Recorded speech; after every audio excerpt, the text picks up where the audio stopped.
Bismillahirrahmanirrahim. Assalamualaikum warahmatullahi wabarakatuh. Perkenalkan, nama saya Fitriani. Saya dari Prodi Administrasi Pendidikan. Baiklah, kali ini saya akan mempresentasikan sebuah video sederhana tentang komunikasi organisasi, yaitu konsep dasar komunikasi organisasi. Baiklah, komunikasi merupakan nafas dari keberlangsungan sebuah organisasi. Suatu organisasi tidak akan berjalan tanpa adanya komunikasi. Hal tersebut yang melatar belakangi studi mengenai komunikasi organisasi, di mana komunikasi organisasi sendiri merupakan suatu jaringan komunikasi antara manusia yang saling bergantung satu sama lainnya dalam konteks organisasi. Hal yang pertama yang harus kita pahami adalah secara umum we cannot not communication statement sederhana Betelsen yang dikemukakan sekitar abad 1972 bahwa dia mengatakan mustahil bagi kita untuk tidak berkomunikasi. Jadi, organisasi adalah sekelompok masyarakat atau sekelompok orang yang bekerja sama untuk mencapai satu tujuan atau tujuan bersama meski setiap kita memiliki tujuan yang berbeda. Menurut von Kline, organisasi adalah sekelompok orang yang bekerja sama, saling bergantung satu sama yang lainnya untuk mencapai beberapa tujuan. Terbentuknya organisasi karena adanya tujuan yang sama di setiap individu.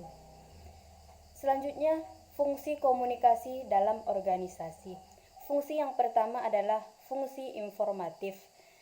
Kata dasarnya adalah Information Process System, yang artinya sistem pemrosesan informasi.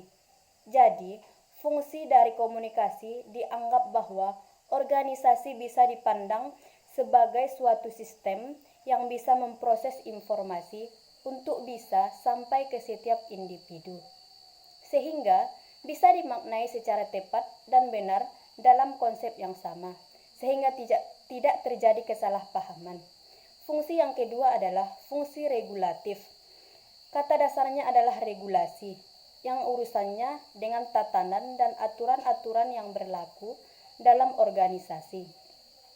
Fungsi regulatif artinya adalah bagaimana proses penyampaian informasi dalam sebuah organisasi dan kaitannya mempresentasikan, menyampaikan berbagai macam standar operasional prosedur, aturan-aturan yang mengikat yang berlaku dalam suatu organisasi agar bisa disampaikan kepada setiap yang bernyawa untuk bisa memahaminya. Atasan atau orang-orang dalam manajemen struktural dalam konsep fungsi regulatif ini menjadi dasar karena mereka memiliki kewenangan untuk mengendalikan semua informasi yang disampaikan. Konsep regulatif bagaimanapun disetujui atau tidak disetujui, ketika itu keluar dari mulut pemimpin, ketika itu kebijakan itu adalah segala sesuatu yang disampaikan oleh orang yang mempunyai kewenangan di atas Anda, mau tidak mau harus diikuti. Fungsi yang ketiga adalah fungsi integratif, artinya pembauran atau proses adaptasi pada sisi lain. Pelaksanaan komunikasi dalam konsep integratif dapat menumbuhkan setiap keinginan individu atau setiap orang yang ada dalam organisasi untuk turut memberikan partisipasi yang lebih besar lagi. Fungsi yang keempat adalah fungsi persuasif, yang artinya setiap pemimpin atau mereka yang memiliki kewenangan biasanya akan lebih memanfaatkan fungsi ini untuk memudahkan penyampaian informasi agar bisa dilaksanakan sedemikian rupa daripada memberikan atau mengikuti garis kewenangan atau perintah. Dalam mengatur suatu organisasi, kekuasaan dan kewenangan biasanya tidak selalu membawa hasil yang sesuai dengan yang diharapkan, karena tidak semua orang secara psikologis yang suka diperintah atau mengikuti segala sesuatu yang dengan paksaan. Gaya komunikasi juga turut andil dalam memberikan pengaruh terhadap pelaksanaan fungsi-fungsi komunikasi di dalam organisasi. Secara umum ada 6 gaya, yang pertama, decontrolling style. Sifatnya adalah mengendalikan yang ditandai dengan adanya satu kehendak untuk membatasi ruang lingkup, membatasi energi, bahkan memaksa dan mengatur perilaku, pikiran, dan tanggapan orang lain. Gaya yang kedua adalah the equalitarian style, yaitu aspek penting gaya komunikasi ini ditandai dengan landasan kesamaan atau two traffic of communication. Adanya kesamaan equalitarian menganggap sama levelnya, dan komunikasi ini biasanya dilakukan secara terbuka. Gaya yang ketiga adalah destructuring style, yaitu memanfaatkan pesan-pesan verbal secara tertulis maupun lisan guna memantapkan perintah yang harus dilakukan, penjadwalan tugas yang benar, pekerjaan segala sesuatu sesuai dengan struktur organisasi. Gaya yang keempat adalah the dynamic style atau komunikasi dinamis. Biasanya cenderung agresif karena pengirim pesan atau sumber pesan, atau kalau di dasarnya si leaders tadi menjadi sumber pesannya, biasanya memahami bolingkom pekerjaannya, orientasinya pada tindakannya. Gaya yang kelima adalah releasing atau kesediaan untuk menerima. Jadi, pimpinan mau tidak mau lebih terbuka. Adanya kesediaan dalam dirinya untuk menerima kritikan, saran, pendapat orang lain dari siapapun, termasuk level yang paling bawah, sekalipun daripada untuk memberi perintah.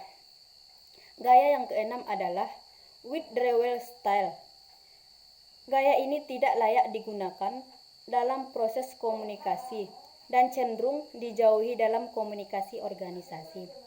Selanjutnya, karakteristik yang ada dalam sebuah organisasi.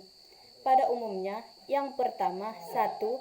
Organisasi baru disebut organisasi ketika muncul karakteristik pembagian tugas dan tanggung jawab yang benar untuk atau yang jelas adanya pembagian garis kewenangan.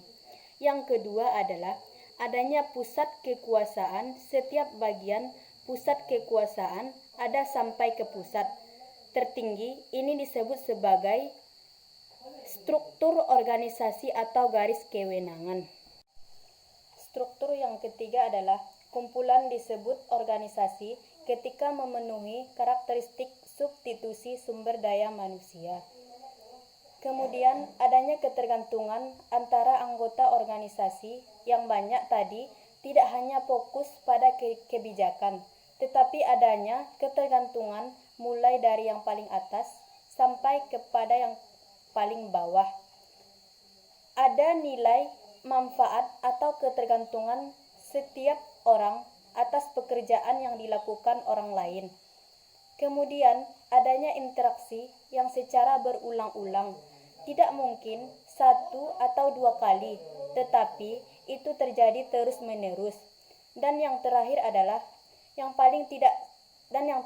paling tidak satu organisasi baru disebut sebagai organisasi ketika memenuhi satu karakter adanya koordinasi setiap komponen yang muncul atau yang ada dalam organisasi.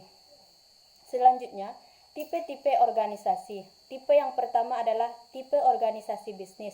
Yang kedua, tipe organisasi nirlaba atau non-laba. Tipe yang ketiga adalah BUMN, yaitu badan usaha milik negara. Tipe yang keempat adalah koperasi atau organisasi ekonomi rakyat yang berwatak sosial. Karena ternyata dari kita, oleh kita, untuk kita, dan keuntungan sebesar-besarnya untuk kita.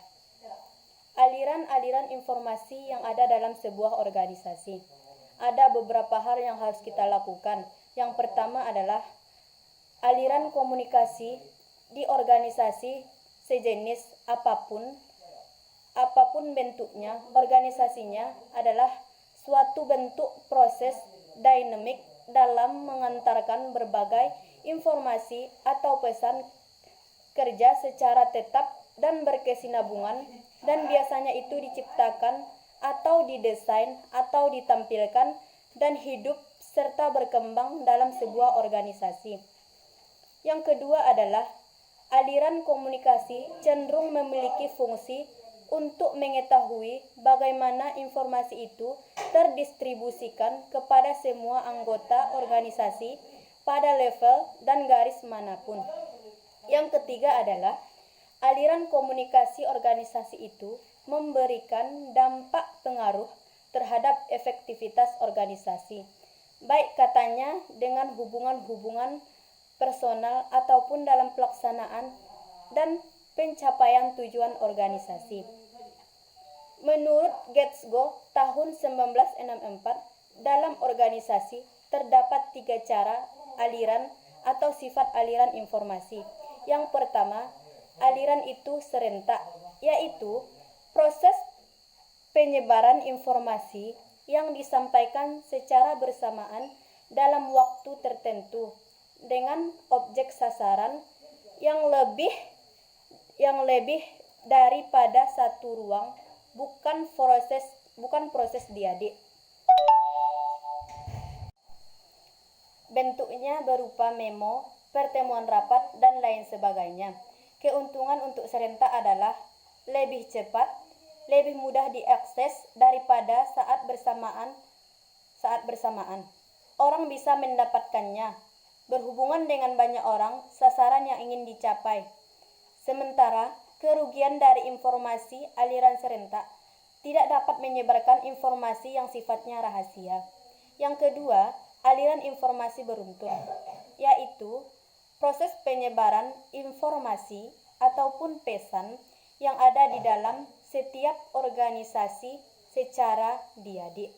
Yang ketiga, pembauran kedua-duanya, yaitu serentak dan beruntun, yaitu kombinasi perpaduan antara pola aliran yang telah kita bahas dan analisis tadi. Demikianlah presentasi saya pada kesempatan ini. Sekian dan terima kasih. Assalamualaikum warahmatullahi wabarakatuh.